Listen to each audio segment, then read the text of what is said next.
Ya, selamat pagi teman-teman.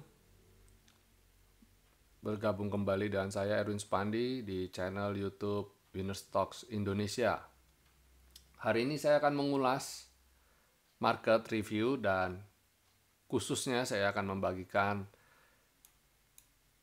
review mengenai bagaimana saya trading AISA dalam 2 hari bisa mendapatkan profit 42,3%. Ya, itu banyak yang nanya ya, banyak yang nanya. Saya upload di akun Instagram saya dan banyak yang DM tanya bagaimana caranya dan tekniknya bagaimana.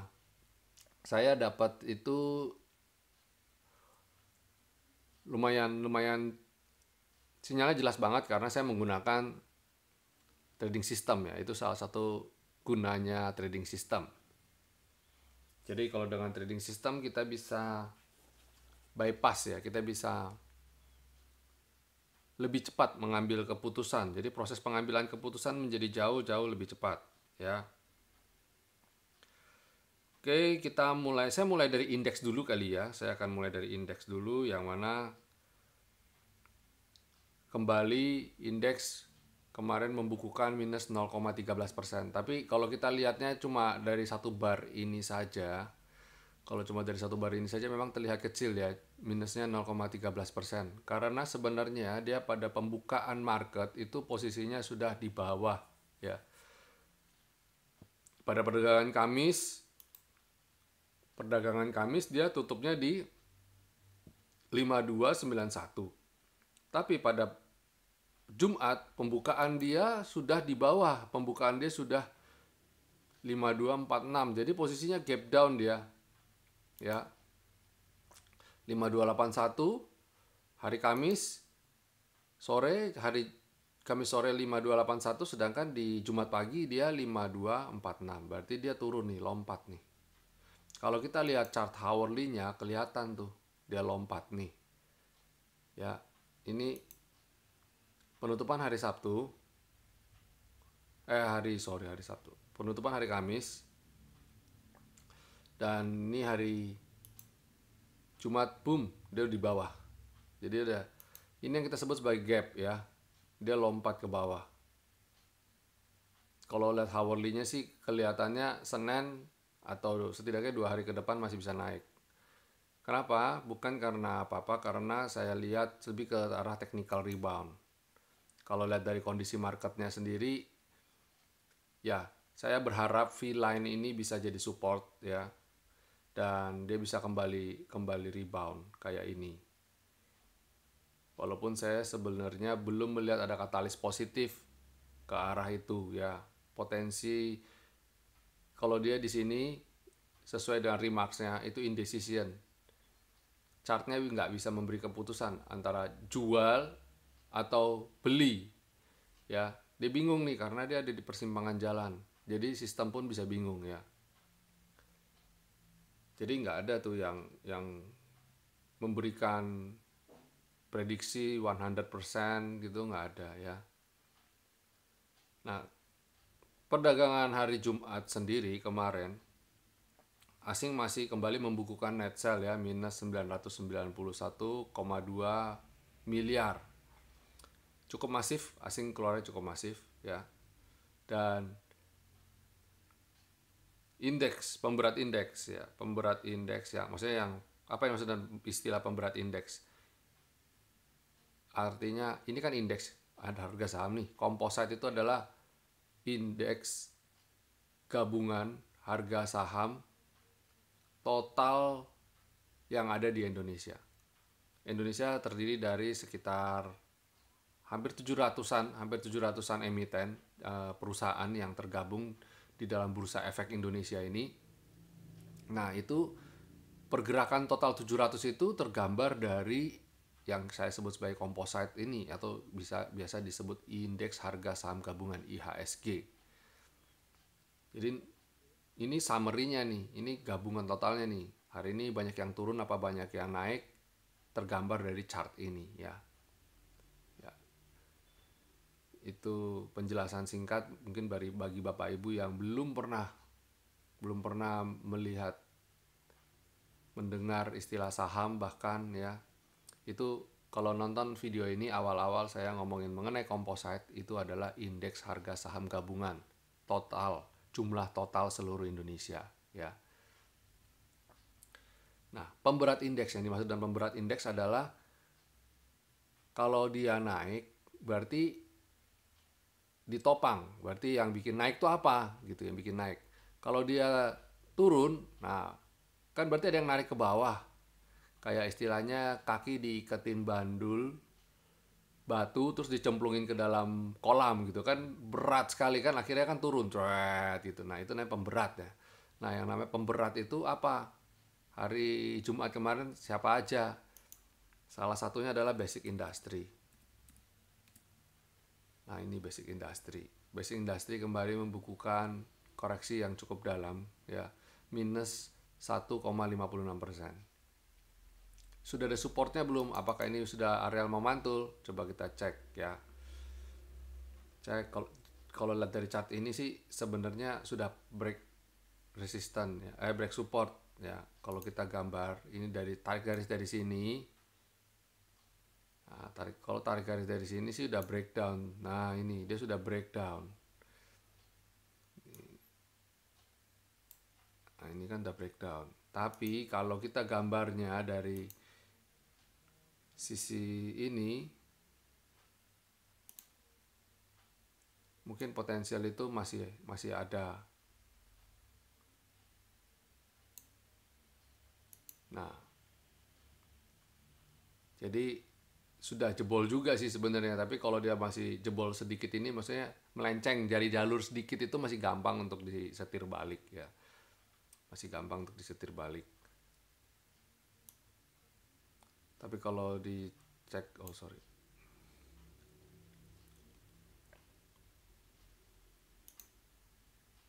coba kalau lihat dari yang ini, kalau kita putar sedikit, ya sebenarnya kalau diputar sedikit ke sini,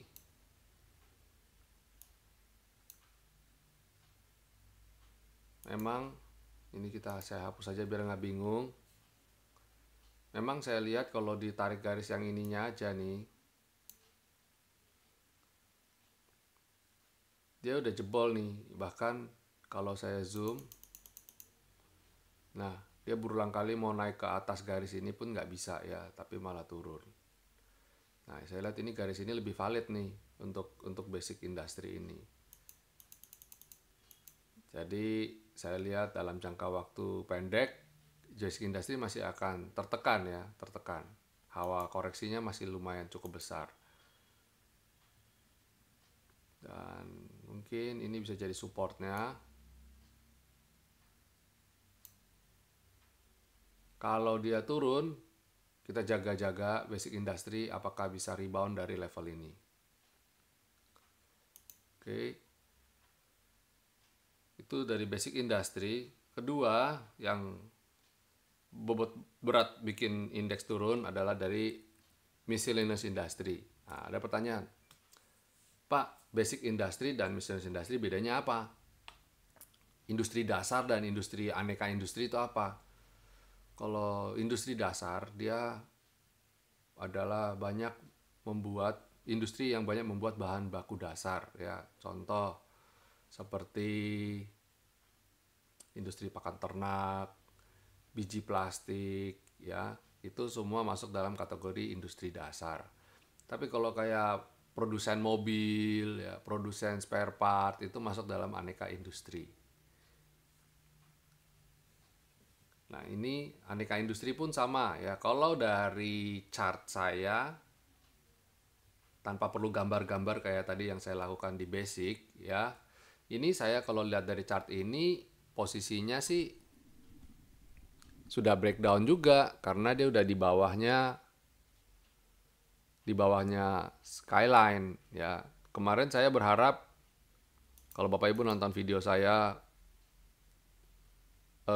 runut ya, cerita udah kayak mengungguli drama Korea karena video saya posting setiap hari ya, bersambung. Nah, ini saya berharap kemarin itu aneka industri ini bisa rebound. Dan ini juga saya berharap bisa rebound, tapi ternyata malah turun. Nah, kalau kayak turun ini gimana? Ini tekanan jualnya masih besar. Apakah berarti rontok Pak semua bakal sampai ke sini? Ya, nggak ada yang tahu.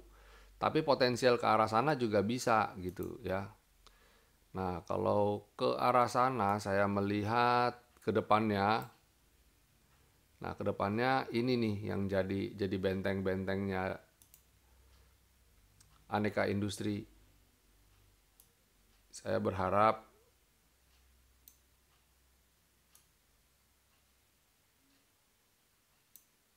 aneka industri ini support 1, ini support 2. Kalau jebol support 1, Bapak Ibu nggak mau jualan, maksudnya tunggu dulu deh, siapa tahu bisa rebound. Ini benteng terakhirnya. Kalau jebol ini sampai di sini, wah udah deh, mending jualan aja ya. Jadi kadang-kadang seperti minum obat, kita pil pahit pun harus kita telan supaya apa? Supaya sembuh ya. Ada lagi pepatah, mending hilang kambing daripada hilang sapi, atau kalau enggak jangan sampai hilang kambing nanti ditahan-tahan malah jadi hilang sapi ya. Istilah-istilah seperti itu banyak tuh beredar di market ya. Jadi ini benteng pertama, benteng kedua. Kalau bicara mengenai miscellaneous industry, itu sama dengan Astra International. Coba Bapak Ibu siapa yang masih pegang Astra International, silahkan trading plan-nya mirip kayak tadi ya. Kalau jebol ini, masih Bapak Ibu nggak mau jual juga, ya udah nggak apa-apa. Berikutnya ini yang dijaga nih ya. Kalau jebol ini juga ya sudah harus jualan ya. Kalau nggak jualan bahaya. Tadi sudah ulas pemberat indeks ada 2, basic industri, industri dasar, dan aneka industri. Salah satu yang juga menjadi pemberat indeks adalah infrastruktur. Nah, infrastruktur ini lebih banyak berat di Telkom ya, Telkom dan Pegas. Tapi Telkom lah. Telkom itu market cap-nya cukup besar sekali. Nah, saya melihat infrastruktur punya support di level ini. Kalau ini kan flat nih, banyak nih di sini nih ya, terus ini juga nyampe di sini dia rebound, nyampe sini dia rebound. Nah, kita lihat apakah ini bisa rebound apa enggak. Kalau dia bisa rebound, bagus. Tapi kalau dia nggak bisa rebound,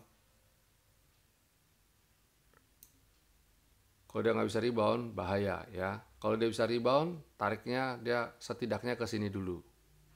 Oke, silakan dicermati. Kalau ngomong infrastruktur, mirip-mirip chartnya sama ini, Telkom. Tuh kan, mirip ya. Saya kemarin berharap ini jadi support, tapi ternyata jebol. Supportnya pindah, geser. Saya lihat sekarang supportnya itu di sini. Dan dia sudah di bawah support sebenarnya. Cukup berbahaya ini, ya, cukup berbahaya. Dia harus naik ke atas ini, baru confirm naik. Kalau dia nggak bisa naik ke atas ini, berbahaya. Selain itu, sektor finance. Sektor finance ini kemarin koreksi ya cukup dalam ya. Nah, kalau sektor finance masih ada secercah harapan. Dia bertahan di bottom selendang ya. Bertahan di bottom selendang ini saya bilang secercah harapan ya. Kalau dia bisa rebound, boom, ya puji syukur. Kita coba, harapan kita ada di sektor finance untuk lihat apakah indeks besok bisa rebound atau enggak. Kalau lihat kondisi seperti ini sih besar sektor finance bisa nopang. Sama satu lagi yang mungkin bisa nopang itu Agri, tapi Agri sendiri sebenarnya market cap-nya nggak terlalu besar di indeks ya. Tuh, Agri masih chartnya masih bagus banget ya, sektornya masih bagus banget. Tapi dia bobotnya nggak sebesar finance, nggak sebesar basic industry, nggak sebesar yang lain-lain ya. Oh, satu yang mungkin bisa kita cermati adalah mining. Mining ini juga kita bisa cermati untuk potensial rebound di minggu depan ya. Nanti ini saya akan buat video terpisah untuk planning weekly ya. Nanti Bapak Ibu silakan ditunggu aja videonya.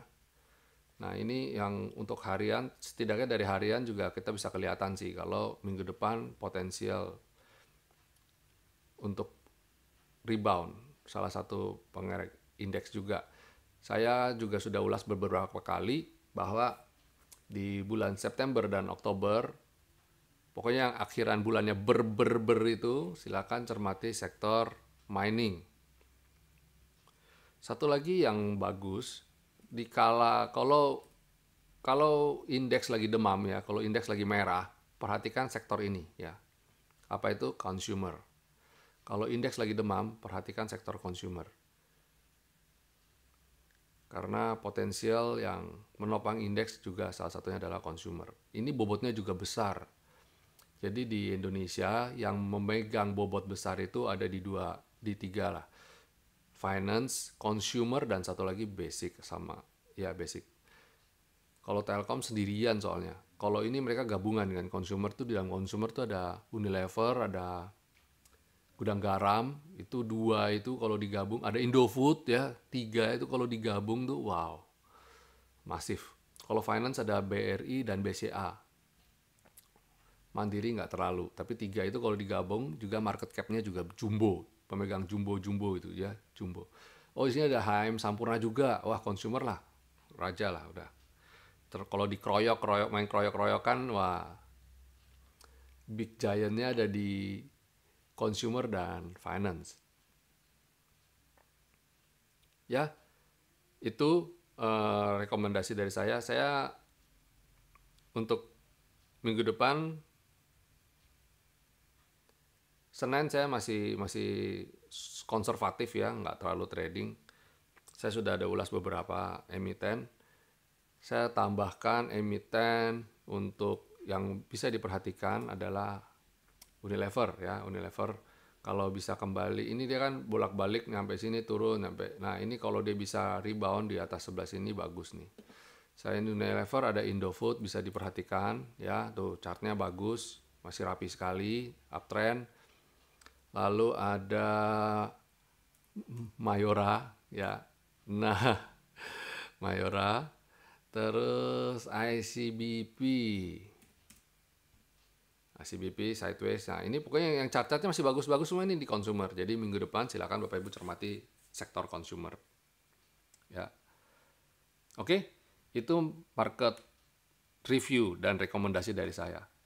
Nah, saya sekarang akan bahas AISA. Bagaimana saya trading menggunakan AISA ini. Sebelum saya bahas, jangan lupa untuk diklik like dan subscribe ya. Kalau Bapak Ibu merasa channel YouTube saya ini berguna, juga silakan di-share. Bantu saya untuk mempromosikan channel YouTube ini, jadi semakin berkembang. Ya, saya jadi semakin semangat untuk memberikan review setiap harinya. Oke, kita akan bahas ini. Bagaimana sih cara saya trading dengan ini AISA? AISA seperti kita ketahui sebelumnya bahwa perdagangan Senin kemarin itu adalah perdagangan perdana setelah 2 tahun AISA disuspend.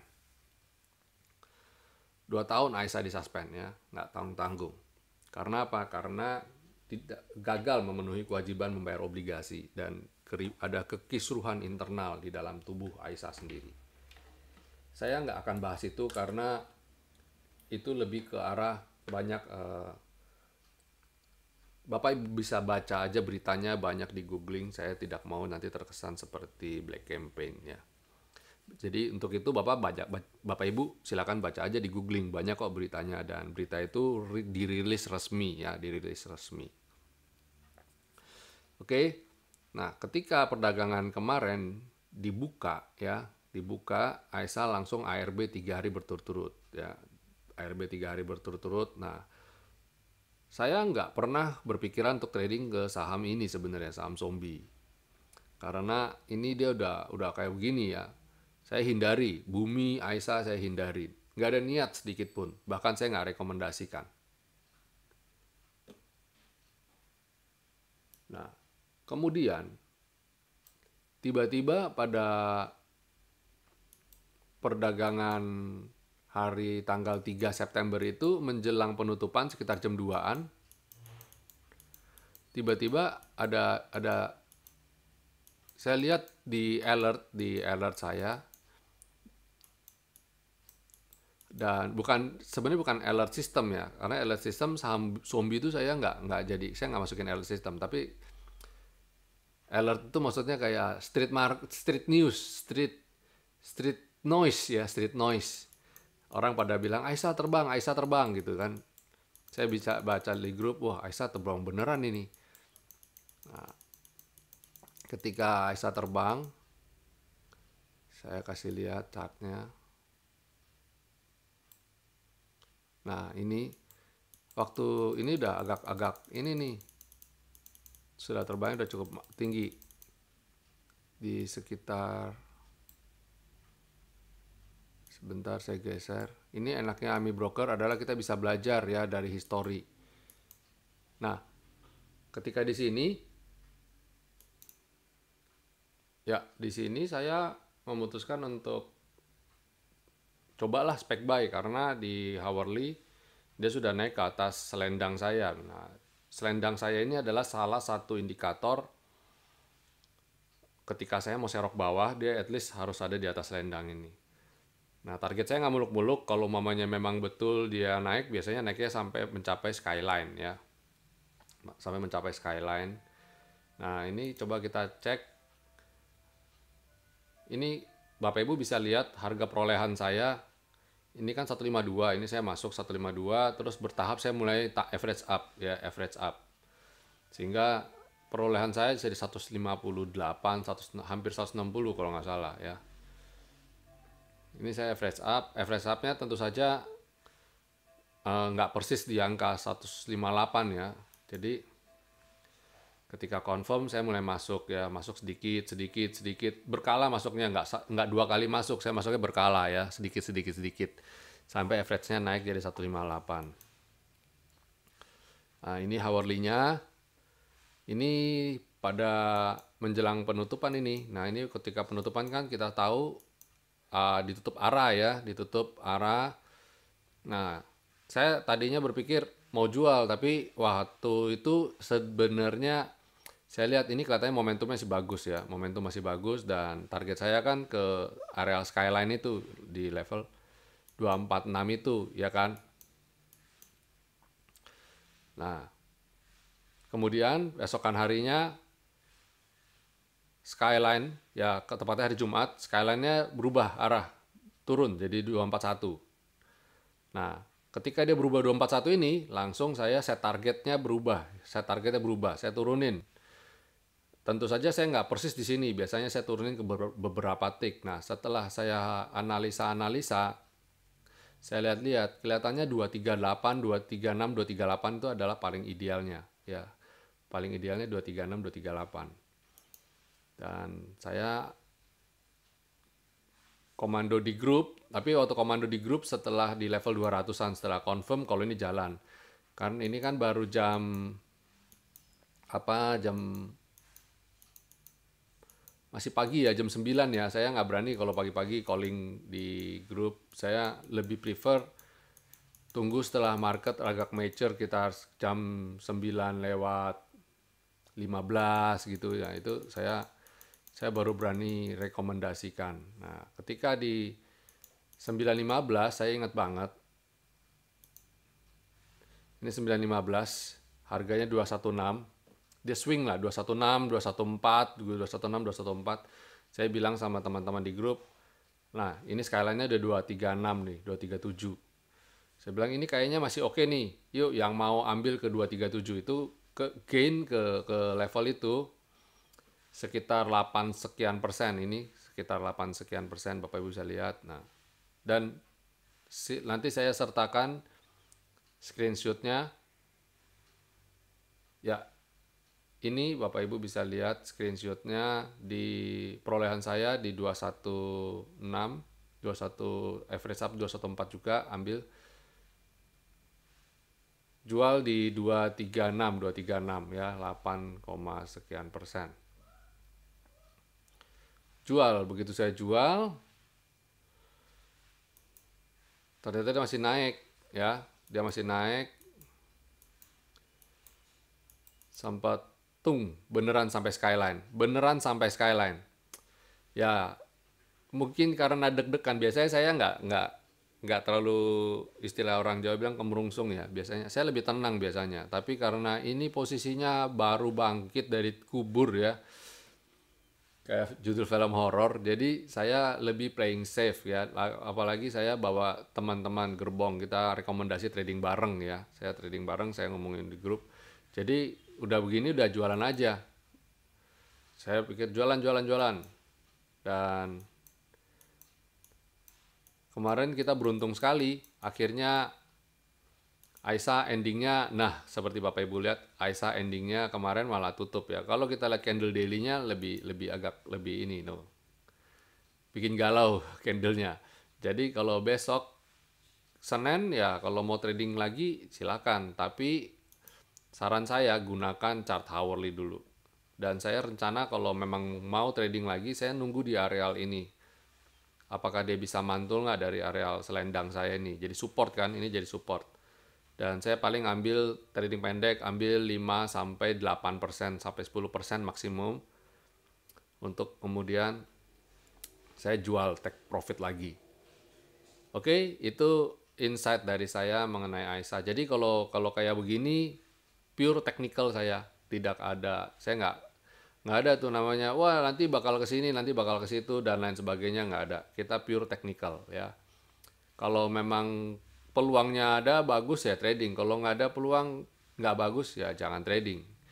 Beberapa kita juga serok, saya juga serok yang lain, tapi Bapak Ibu nanti bisa nonton di video saya yang ulasan, ya bukan di video yang rekomendasi ini. Yang ini saya sengaja memberikan suatu insight ya, karena banyak yang pertanyaan. Jadi saya pisah video ini, why Aisa dan alasan yang mendasari saya membeli saham ini itu bagaimana. Mengingat sebenarnya saya jarang sekali rekomendasi saham ini, saham-saham yang baru bangkit dari kubur lah, yang zombie lah, apapun istilahnya. Saya jarang sekali. Saya lebih prefer trading yang pasti-pasti aja. Karena saya memberikan rekomendasi dan harus bisa dipercaya gitu ya rekomendasi saya, dan memastikan orang-orang yang mengikuti rekomendasi saya tidak posisi nyangkut di terakhir gitu. Oke, itu dulu market review dan rekomendasi saham dari saya, serta tips untuk trading, day trading dari saya. Sampai jumpa di minggu depan, hari Senin. Saya akan membawakan ulasan lagi. Oke, have a nice weekend semua. Stay safe, stay healthy, and God bless.